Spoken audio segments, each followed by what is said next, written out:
Hi, my name is Lorraine Watry and welcome to my studio. I am a watercolor artist and I've worked with watercolor for 26 years now, and I thought I would start a new series of videos where I go over different tips, tricks, and techniques for working with watercolor. And hopefully these short videos will help you in your journey, and if you have a question or a technique that you would like to see, please comment below and I will try to accommodate that in a future video. Okay, so today's video is going to go over how to create small flowers on a grassy area.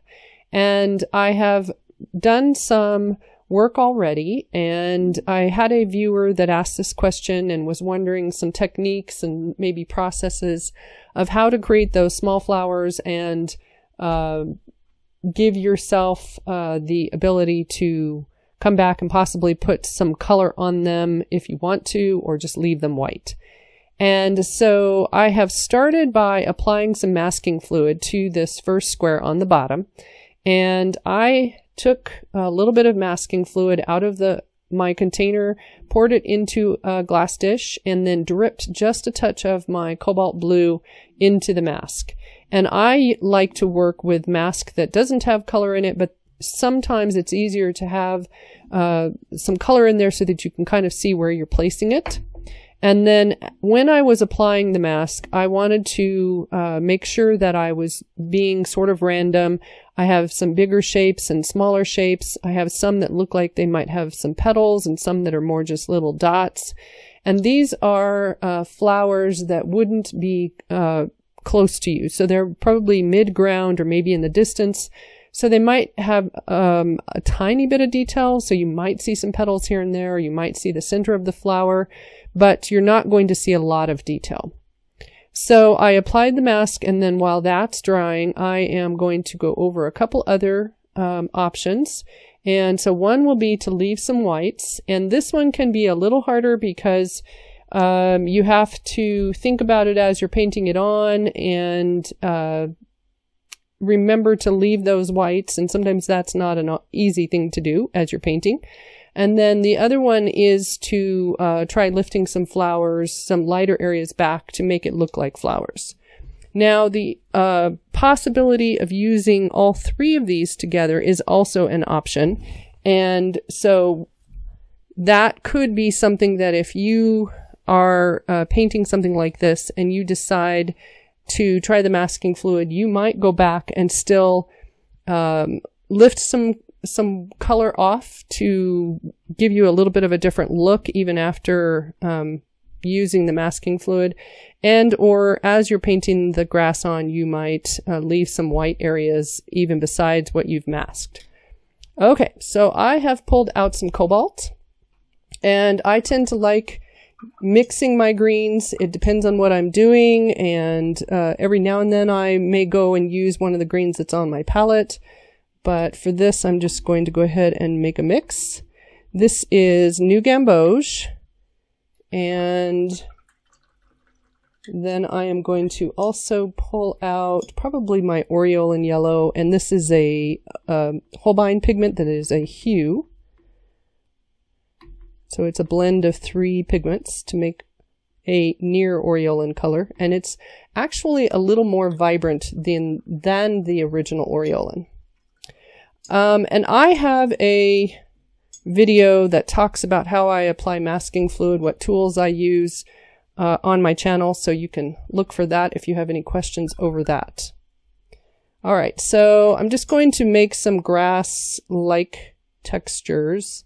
And I think I'll go ahead and start with the New Gamboge, the warmer yellow.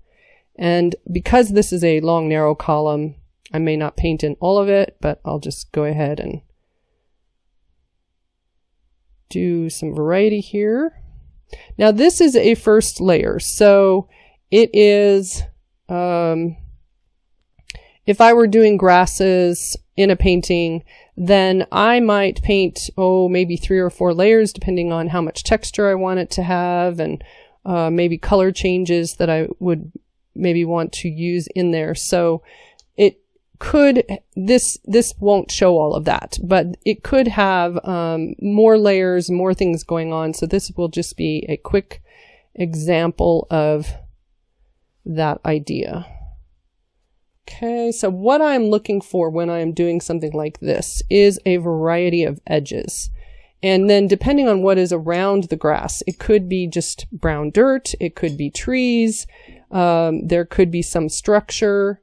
And so I am not trying to show any of that right now. So there may be dirt in between these areas that I'm putting on.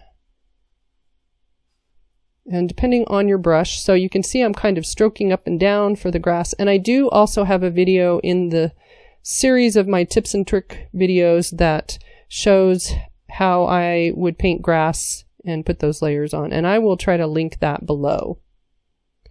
I think that one's been a very popular video. All right, so you can see I do have some openings here and there, and typically when I'm painting grass, I don't necessarily fill it all in, so there can be some variety. And I also am looking at my edges. I'm looking at both the bottom and the top of the edge. And then I may come back and put one more layer on this before it's completed. So I'll probably speed that up if I do that.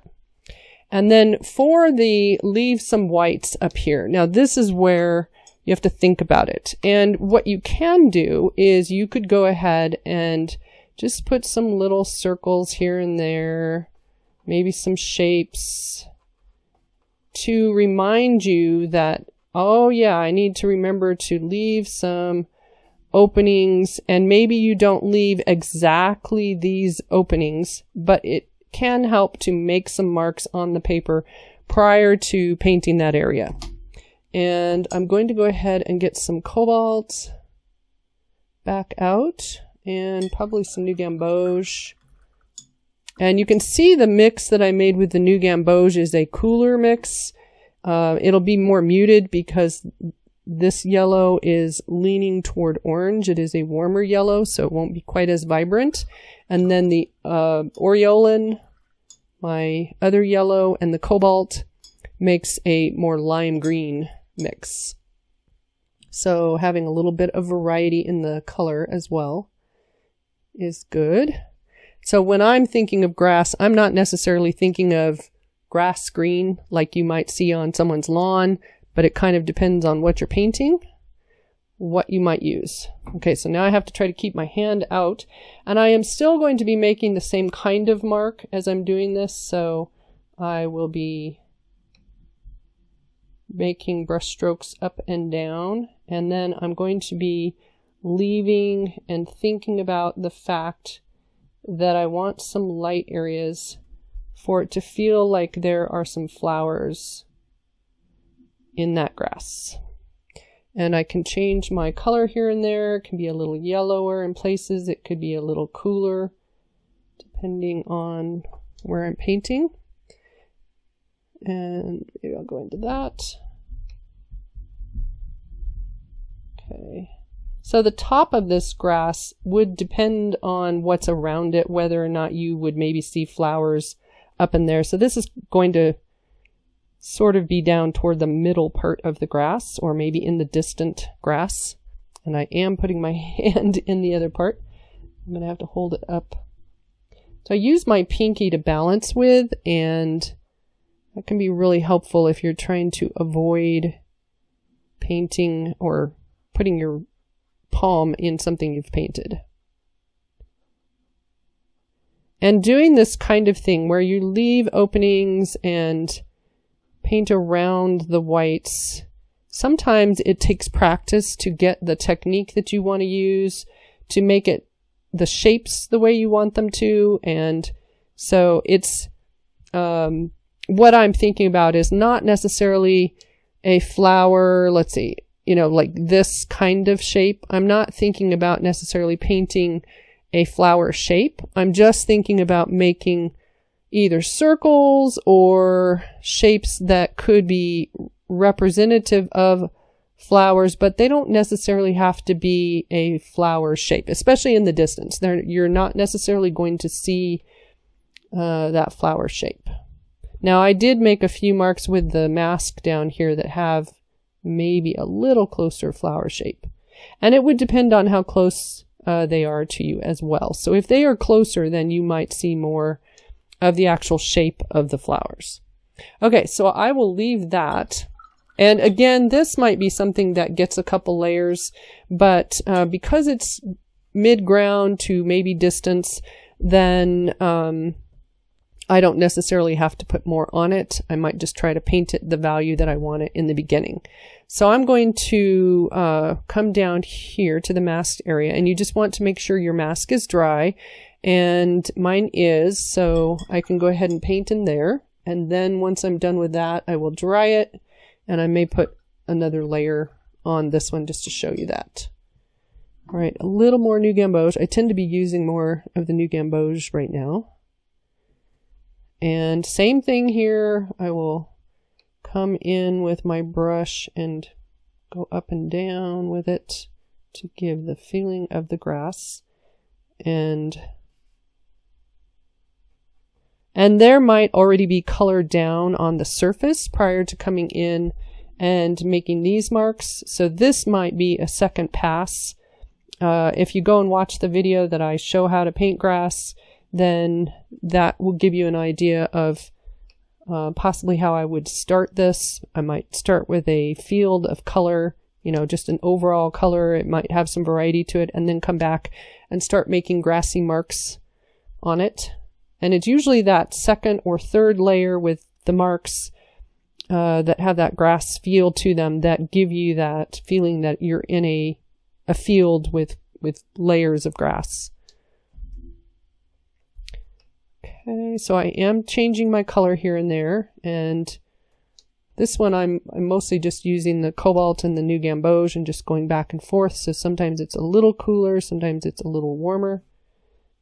And I'm not cleaning my brush, so I don't know if you noticed, but I'm not going in and cleaning my brush between. I just go back and get more yellow on my brush or more blue, and then I get some variety to it. All right, so I will let that dry. Actually, I will dry it, and then I will be right back, and I will continue. All right, so I dried this section over here. This got a little bit, but I may have to go back and dry the whole thing again, but I wanted to go ahead and work over here. And what I want to show you is that there are a couple options for lifting some color. And so you can use something like a flat brush, and I tend to use the Royal brand flat brushes, and I find them at my local art store or craft store, and this one's a 4.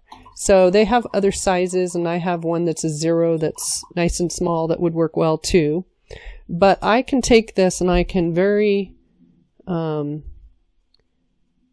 carefully just pick an area and then start lifting color. So with this I can control where I'm lifting, and it's going to make, depending on the size of your brush, it may make a shape that is bigger than you want, so you need to be aware of that and just pick the brush size for the area that you're working.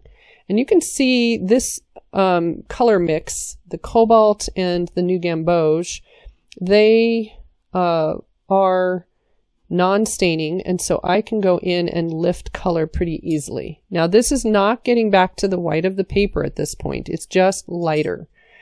And I can just come in and I can make little circles, I can make bigger shapes. Maybe there's a couple flowers that are near each other and they're touching, so it makes sort of an oblong shape. You might have some taller, some shorter, that kind of thing. So you want to still be thinking about trying to be random and have smaller and bigger shapes, and maybe some flowers are sort of on leaning or on the edge. So all of those things are things that you can think about and go ahead and lift. Now the other option is that you can use a spray bottle to lift some color, and I am going to go ahead and use some paper, and I'll just kind of block those other areas. And then you want a spray bottle where you can make an adjustment so that it's going to have big and small spray, And that's all right. And then I'm going to stay back from it a little bit because, so when I say a little bit, I'm probably about 12 to 14 inches back. And what I'm trying to get are the droplets of water and not the larger overall spray. And this is going to be more random because of the fact that it's harder to control where everything is. I actually got better spray up here than I did below, but we'll see where it landed. So you can do that. You could flick with your fingers. So you just get your fingers damp and then you flick and let it kind of fall on the paper, on the paint. And I need to allow about 30 seconds and then I will lift. And this technique is actually in one of my technique videos as well. So give it a few more seconds. Now you can do this same kind of thing by taking your brush and flicking. You could take a toothbrush and spritz water on that way. The problem with the toothbrush is generally they're going to be so small and maybe a little more not controlled, but an overall spray rather than kind of random. I have a little bit here and there. And this kind of thing, lifting and using the water to lift, works best with pigments that are not staining. You can use it with staining color, but it may not work as well. All right, so what that water is doing once it's on the paper on top of the paint is it is causing that pigment to wake up a little bit. And so now that that paint is a little wet, I'm going to take my towel and press and twist. And I want to give it pressure. So I'll put it down and twist. And that twisting lifts the paint and gives me a lighter area. Now those lighter areas are definitely not as light as the ones above. So if you do this and you're like, yeah, it's not quite light enough, then you could come back. Whoops, not that one. Either with the same flat brush that you used up here, or I also have a flat brush that has a little stiffer bristle. And any kind of craft brush can work for this. You can also use a scrubber, but be careful with your scrubbers because sometimes they're so stiff they can actually tear your paper. So I can come in and just use the water that was on the paper and that created these lighter shapes as a guide to where those lighter shapes will end up being. And so I can come with this brush and just lift a little more off. I don't have to lift them all the same, but that helps because it keeps it more random than we can generally be ourselves. You end up with big and small areas. You can end up with some off to an angle, and it just can give you a nice look. Now, if you have a darker area darker grassy area, this would show up more and they would feel lighter. And I will show you if I put some more grass color in there in a second, how they will show up better. So you don't necessarily have to have it back to the white of the paper. Okay, let's see. That one's pretty good. This one is still drying a little bit. I think what I will do is go ahead and dry it, and then I will be right back. I have finished drying it, and so I am going to make some adjustments on a few things and add a layer before I remove the mask. And one of the things that I wanted to talk about is the fact that because these flowers are probably the mid-ground or in the distance because they're smaller and they're kind of growing amongst the grass, then I want to go ahead and soften some of the edges. And so I did pull out my smaller 0 Royal flat brush, and I have a little water on it. So I put it in my water, I've touched it to my towel so it's not too wet, and then I'm just going to go in to some of these shapes and lift parts of them. I don't have to lift every edge, but if I can soften an edge here and there, that will start to make these edges and these flowers feel like they're slightly blurry, or they are blurry, and that they will connect into the painting better. So if I just leave those hard edges, unless that's my style kind of throughout the painting, it could look odd to have those, especially in the distance. It's going to read as more in focus than it should. Generally, our focus is going to be near, but sometimes you can focus into the distance. So I can't say always. So you can kind of see the difference already. These guys are softer and this is harder edged over here. And so I'll just do a couple more. And like I said, you don't have to do every edge, but if you catch a few edges on those shapes, it will be enough.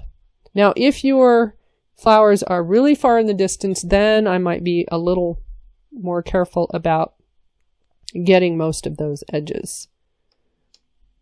And sometimes it's just taking a flat brush, not a flat brush, a round brush with a little water and kind of skimming it over that area and trying not to move the paint. So it's a very light touch. Sometimes just doing that with a little water can blur those edges but still leave the lighter shape. So you don't necessarily have to do this technique to soften them. All right. I'll speed this part up.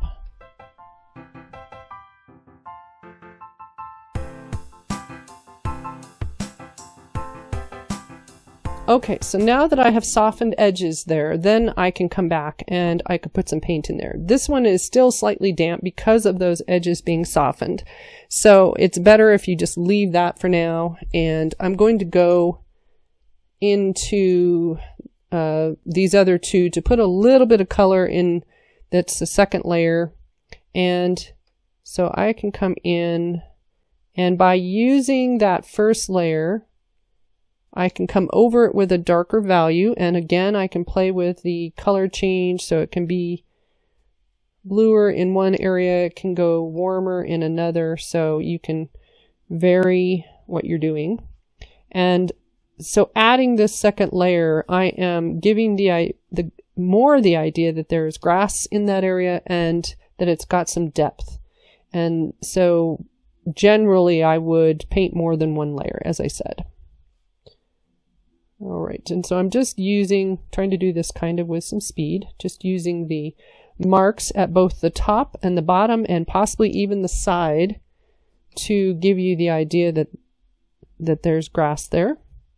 And you wouldn't necessarily have to go over, if you had a really large field in a painting, you wouldn't necessarily have to go over the whole area. It could be that you just make a few marks, second layer here and there, and maybe here and there, and then you leave larger parts of the areas open in between. And that way you get the idea that there's depth and there's grasses and things, but you're not necessarily putting texture over that whole field.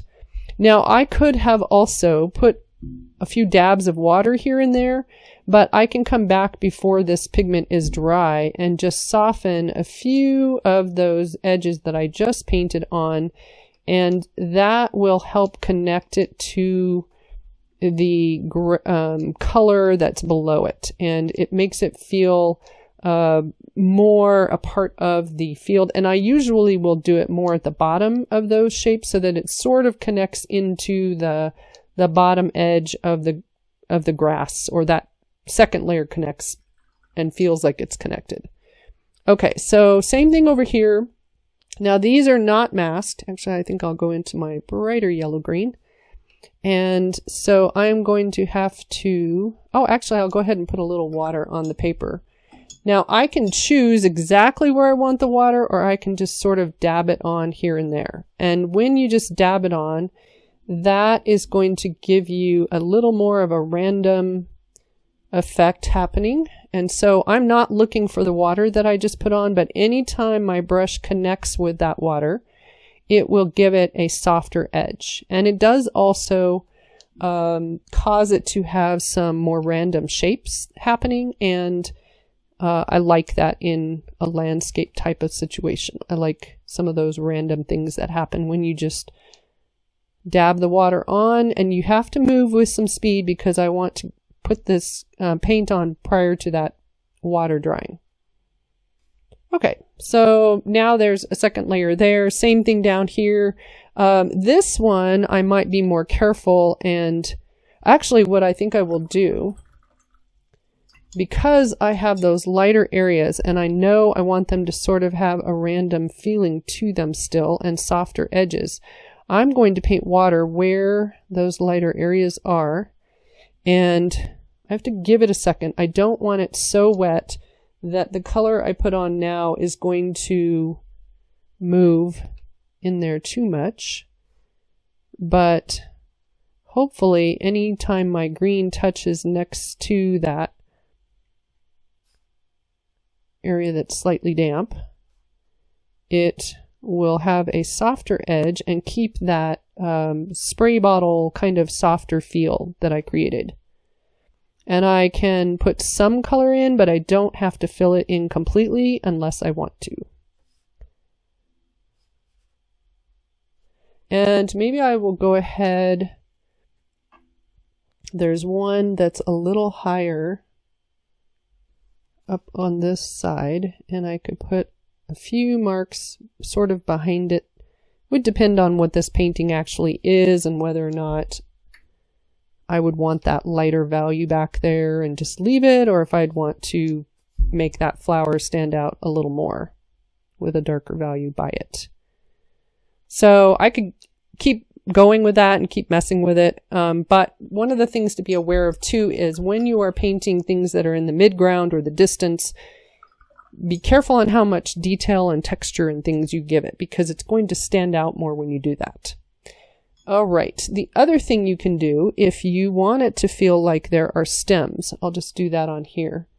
I can just come in, and it could be leaves and that kind of thing for these flowers as well. So instead of painting grassy shapes, I'm thinking about whatever this flower is, could be a daisy or some other flower. I'm thinking about maybe making it feel like there's stems and leaves for those flowers and that they kind of disappear down into the grassy areas. So it would depend on what your flower is and what you're imagining it would look like if you're not working from an image. Okay, I'm going to dry this and then I'll remove the mask and I will show you a few finishing things I might do.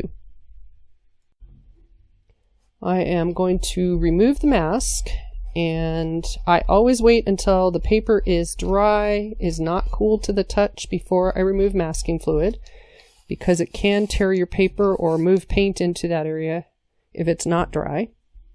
And so now you can see my original masked shapes, and they have a real nice kind of light, airy feeling to them right now, and that's fine. And if that's the look you're going for, then you could leave those edges. But in order for my painting to feel like this is slightly in the background and also maybe to have a little bit more atmosphere, that's where I would come in with my brush and just, as I said, on a few places here and there, and you could leave some harder edge completely and then soften some of the other edges. But I would go through this area and just start softening an edge here and there. And I usually work from the white side toward the paint. So I'm not working this way because I want to keep as much of that white as I can. And so I'm pushing the water in toward the paint rather than the color maybe toward the white shape. All right, so I'm not going to go through all of these. I think you get the idea. I'll go ahead and do one right here. Okay. So now I have, maybe I've gone through the whole thing, I've finished it, it's ready to go, and I can come in with color and I can paint color on those flowers, or I can paint centers. I could do both. I think I'll go ahead and get out some yellow. Now, one of the things to think about when you're doing wildflowers is that sometimes you have a field full of all the same flowers, sometimes it's a mix of color. So, if you're working from an image, that can help. You might look up wildflower field and get an idea of what it looks like from the distance. So I'm just going to paint a little bit of some variety on this. And I pulled out ultramarine blue, and I'll use some burnt sienna. And I'm going to make sort of a dark brown center for some of these. And maybe leave them as kind of a daisy-like flower. So that would be the whiter ones.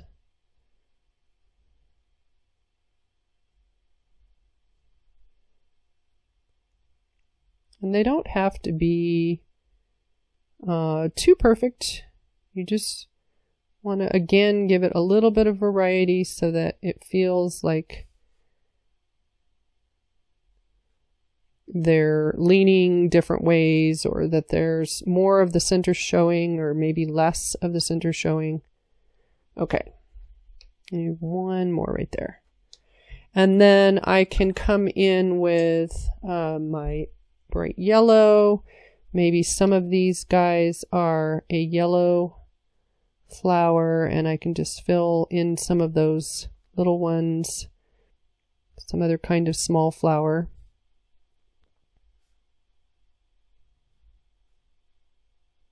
Maybe they touch and overlap a little bit here and there.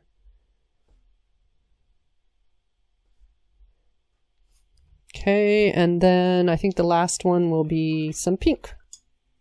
And this is Quin Rose. And I can go ahead and, I forgot to leave a center on that one. I was going to leave a white center, and I spaced painting around a white center. So then I can just come into any of those shapes and fill them in. And, you know, as I'm doing this, I still am trying to imagine things being random. It doesn't always work out, but that's what I'm imagining. Okay, pretty good. So mostly pink right in the center, but depending on your grasses and your flowers, then you know, you get some variety that way.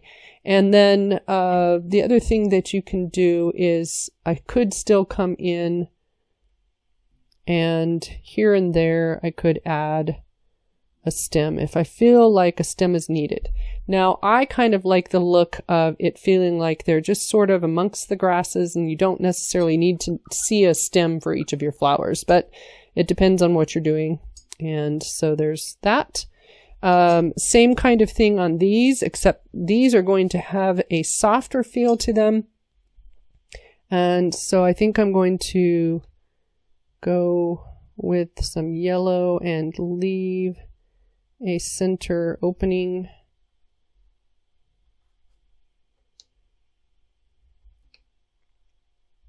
See if I can do it and have it look like something in the end.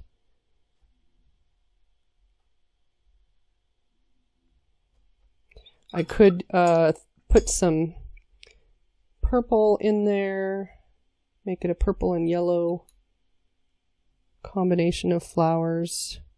Now, just because I've made certain shapes does not mean I can't come in and paint some lighter or, you know, pigment over some area and make it feel a little different than the shapes that I've left there. So if I want to maybe feel like some lupins might be growing amongst some other kind of flower here, then I would pick out the lupin shape. And if I were going to paint lupins, I would probably leave some openings that are lupin shaped, but you know, I can make that adjustment as I'm painting it too. So I think you get the idea there, and some variety to the flowers can happen. These are a little stronger because they've got some sharper edges and they're more pure white. Some of these might be a little more pure white, so these are going to be a softer look to that area. And I hope you'll give this a try, and I hope it was helpful. And if you have a tip, trick, or technique that you would like to see in watercolor, please feel free to leave a comment and ask how I might create that object or subject, or explain whatever that question is for you. And check all my other technique videos. I also have some watercolor video lessons on my website, and so I hope you'll check those out. And those are full-length paintings that you can do and kind of walk through the whole process with me. And I will be putting more of those up coming in the next few weeks, and I hope to see you at a future video or class. Thank you. Bye. Have a good day.